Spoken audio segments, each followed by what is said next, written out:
임신을 계획하고 준비해서 아이를 갖게 되는 경우도 있고, 또 아이가 언제 생길지 계획하지 않고 자유롭게 결혼 생활을 즐기는 경우도 있는데요.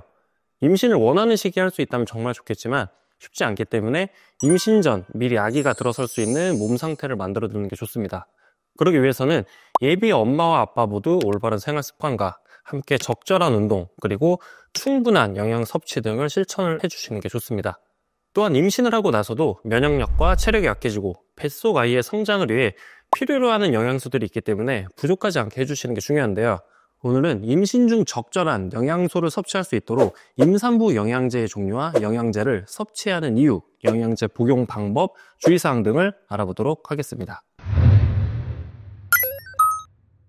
안녕하세요. 임신 출산의 모든 것 임출TV입니다.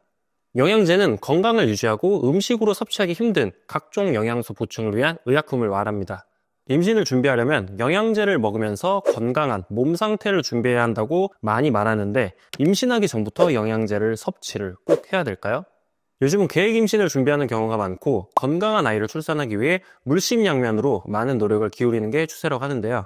임신 계획이 있다고 하면 예비 엄마와 아빠 모두 적절한 영양 상태를 유지하는 것이 좋은데, 사실상 음식으로만 필요한 영양소들을 섭취하기 힘들 수 있습니다. 그래서 임신 전 영양제 복용을 통해 예비 엄마와 아빠 둘 다 아기가 들어설 수 있는 최적의 조건을 갖춰놓는 것이 좋은 방법이라고 볼 수 있는데요. 그렇다면 임신 중에 영양제 복용은 어떨까요? 임신 기간, 즉 임신 후 4주 동안은 중추신경계를 포함하여 아이가 급성장하게 되는 시기로, 이 시기에 영양소가 충분해야 중추신경계와 관련된 장기들이 더 활발히 발달할 수 있습니다. 하지만 임신을 하게 되면 산모의 신체에는 빠른 변화가 이루어지는데, 그중 특히 입덧으로 인해 음식을 아예 섭취하지 못하는 경우가 생길 수 있다고 합니다. 이렇게 음식으로 보충하기 어려운 영양분은 영양제를 통해 챙겨주시는 게 좋은데요. 임신 중에 섭취하면 좋은 영양제들은 어떤 것들이 있을까요? 임신 중에 철분의 부족으로 인해 빈혈이 발생하여 힘들어하는 임산부들이 많다고 합니다. 철분은 태아에게 산소와 영양분을 원활하게 공급하기 위해 필요한 적혈구의 생성에 필수적인 요소인데요. 특히 임신 중기에 들어서면 태아의 눈, 코, 입이 만들어지고 근육이 발달하면서 모체는 많은 양의 혈액이 필요해지고, 이때 몸속 철분이 충분하지 않으면 금방 빈혈로 이어져 어지럼증, 무기력감 등이 생기며 이후 산후 회복도 힘들 수 있습니다. 평소 빈혈 증세가 있으신 분들은 임신 전부터 철분제를 꾸준히 복용해 주셔서 체내의 철분이 부족하지 않도록 하는 것이 좋습니다. 임신 중기 이후 필요한 철분은 약 1000mg으로 임신 전보다 훨씬 늘어난 양이 필요합니다. 엽산은 임신 전부터 먹는 영양제로 유명하죠. 엽산을 임신 전 영양제로 먹는 이유는 엽산이 태아의 뇌와 척수가 되는 신경관을 형성하고 발달에 관여하기 때문입니다. 그래서 일찍 꾸준히 먹을수록 아이에게 좋은 영향을 줄 수 있습니다.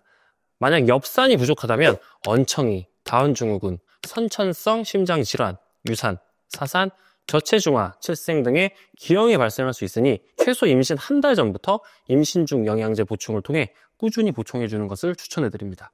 제일 유명한 임신 영양 성분인 오메가3는 이것을 구성하고 있는 EPA로 인해 면역 기능을 발달시킵니다. 또한 신경 전달 역할을 하는 뇌세포막의 중요한 구성 성분인 DHA가 포함되어 있기도 하죠. 임신 28주부터 생후 24개월까지가 태아의 뇌가 가장 활발하게 발달하는 시기이며, 뇌 발달에 필수적인 DHA는 임신 전과 임신 중 모두 섭취해 주시는 것이 좋으므로 오메가3를 충분히 복용해 주시면 되겠습니다. 칼슘은 태아의 뼈와 치아 형성에 아주 중요한 영향을 미친다고 하죠. 물론 우유와 멸치 등의 음식을 통해 하루 권장량을 어떻게든 채울 수 있겠지만, 엄마의 혈중 칼슘이 낮다면 뼈에 저장된 칼슘이 태아에게 전달되어 엄마의 골밀도가 감소할 수도 있습니다. 또한 임신 중 칼슘의 복용이 임신 중독증과도 연관이 있다는 사실 알고 계셨나요? 칼슘 섭취는 골다공증 예방과 함께 신경 안정작용으로 숙면을 하게 해주고 혈압 상승 억제 효과가 있으며 콜레스테롤 수치 개선 효과를 주어 임신 중독증 예방에도 도움을 준다고 합니다. 그러니 전문의와 상담을 한 후에 따로 영양제를 통해 칼슘을 보충해 주시는 것도 좋습니다. 임신 중 변비는 흔한 증상인데요. 유산균은 장 건강을 지켜주고 임신성 변비를 예방하는 데 도움이 됩니다. 뿐만 아니라 면역력을 키워줘서 산모와 태아의 면역력 증진에 도움이 된다고 합니다. 그 이유는 우리 몸의 면역세포 중 약 80%가량이 장에 분포되어 있기 때문인데요. 유산균은 산모의 면역력을 강화시켜주기 때문에 임신 전부터 수유 후까지 섭취해주시면 좋은 영양제입니다. 특히 출산 후 찾아오는 수유통을 완화시켜주고 산후 우울증 예방에도 아주 좋습니다. 임신 중 비타민 D 섭취를 통해 고혈압과 단백뇨, 부종 등 증상이 나타나는 자간전증을 예방해 볼 수 있다고 합니다. 임신 중 비타민 D가 부족하게 되면 임신 중독증은 물론 구루병, 천식, 당뇨병의 발병 위험이 높아질 수 있다고 합니다. 그리고 임신 중 비타민 D는 태아의 뇌 발달과 뇌 기능에도 영향을 미칠 수 있기 때문에 임신 및 수유 기간 중 비타민 D를 섭취해 주시는 것이 좋다고 합니다. 또한 비타민 D는 임신 중 우울증 해소에도 도움을 준다고 하니 꾸준히 섭취를 해주시는 게 좋겠죠. 그럼 이 영양제들을 제대로 복용하는 것이 중요한데요. 영양제들의 올바른 복용 방법에 대해 알아보도록 하겠습니다. 임산부의 철분제 복용 시기는 임신 중기부터 수유기 출산 후 3개월까지는 태아의 성장과 산모의 건강을 위해서 꼭 섭취해 주시는 게 좋습니다. 임산부의 1일 철분 권장량은 24mg이지만 체내에 모두 흡수되는 것은 아니기 때문에 30mg 섭취해 주시는 게 좋고, 커피나 녹차 등의 카페인 성분과 만나게 되면 체내 흡수율을 낮출 수 있기 때문에 피해 주시는 게 좋습니다.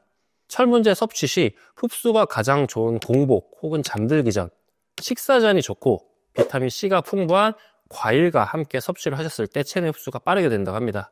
철분제 복용 시 변비와 속쓰림, 더부룩한 증상과 같은 부작용이 있을 수 있는데 섭취량을 조절해보고 용량을 조절해도 변비가 심하다면 유산균, 수분, 과일, 야채 등을 많이 섭취해 보시는 것도 좋은 방법입니다. 엽산제 복용 기간은 임신 준비 기간, 임신 전 3개월부터 복용해 주는 것이 좋고, 임신 14주까지 특히 태아의 뇌와 척추 형성이 왕성하게 발달되는 임신 초기에 섭취해 주시는 것이 좋습니다. 오메가3는 혈류를 빠르게 하여 착상에 방해할 수 있기 때문에 임신 초기보다는 착상이 안정된 12주 이상부터 섭취해 주시는 것이 좋은데, 복용 전 주치 이하 상담 후 복용하는 것이 가장 좋습니다. 칼슘의 경우 임신 전, 임신 중, 수유 중에도 동일하게 1000mg이 1일 권장량입니다. 임산부 칼슘제는 1일 2회 일정, 식후에 섭취하는 것이 대부분이지만 칼슘제 제품별로 다르질 수 있기 때문에 구입하는 칼슘제 복용법을 먼저 숙지해 주셔야 합니다. 칼슘제와 철분제는 동시에 복용하지 않도록 주의하셔야 합니다.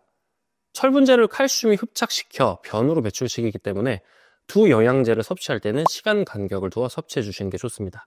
유산균은 시중에 여러 제품들이 나와 있어서 여러 제품을 꼼꼼히 비교해보고 본인에게 맞는 유산균을 골라주시는 게 좋은데요.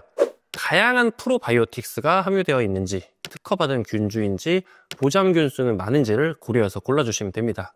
유산균은 아침 공복에 복용하는 것이 좋고, 아무리 좋은 유산균이라도 많은 양을 복용하는 경우 설사 및 복통을 일으킬 수 있으니 주의하셔야 합니다. 비타민 D의 복용량은 산모의 몸 상태를 가장 잘 알고 있는 주치의의 판단에 맡기시는 게 좋습니다만, 대부분의 임산부라면 하루 600IU 정도의 비타민 D 섭취를 권고하고 있습니다. 하지만 비타민 D 결핍이 있는 산모라면 하루 1000에서 2000IU의 섭취를 권고할 수도 있으니 잘 맞는 복용량을 찾아서 복용해 주시면 됩니다. 영양제를 꾸준히 섭취하는 게 가장 중요하지만 그 전에 나한테 잘 맞는 가장 좋은 영양제를 고르는 게 중요합니다. 여기까지 시청해주신 분들 중 이번에 영양제를 새로 구입하셔야 하는 분들이 있으시겠죠? 영양제를 고를 때 꼭 확인해야 할 것들이 있다고 하는데 무엇인지 함께 알아보도록 하겠습니다. 영양제를 구성하는 성분은 크게 세 가지로 나눠볼 수 있는데요. 바로 부영제, 주원료, 그리고 부원료로 나눌 수 있습니다. 이 세 가지를 잘 체크해 보시고 임신정 영양제를 골라주시는 게 좋습니다. 부영제는 가루 상태의 원료를 알약 모양으로 만들기 위해 사용되는데요. 부영제를 사용하게 되면 알약이 깨지거나 손에 묻어나오는 현상을 방지할 수 있습니다. 또한 생산성도 향상되죠. 주로 이산화규소, 스테아린산, 마그네슘 같은 화학 부영제들이 주로 사용되고 있습니다. 하지만 이러한 화학적으로 만들어진 부영제가 첨가된 영양제는 좋지 않기 때문에 피하는 것이 좋습니다. 주원료는 말 그대로 영양제의 주된 원료를 말합니다. 엽산제는 엽산, 철분제는 철분, 칼슘제는 칼슘, 이런 식으로 말이죠.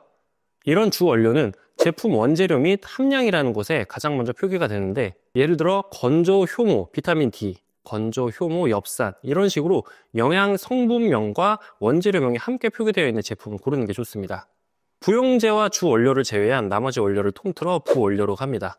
부원료란 보통 맛이나 색, 향 등을 입혀 색이나 향, 맛을 내는 합성 착색료, 합성 척향료 등의 합성 첨가물을 의미를 하는데요. 화학 부형제나 합성 첨가물은 식약처에 정해놓은 가이드라인에 맞게 대부분 사용되고 있지만 화학 성분이라 먹어서 좋을 건 없으니 피해 주시는 게 좋습니다. 오늘은 임산부에게 좋은 영양제와 영양제를 섭취하는 이유, 영양제 복용 방법 및 주의사항, 그리고 영양제를 고르는 방법에 대해 알아봤습니다.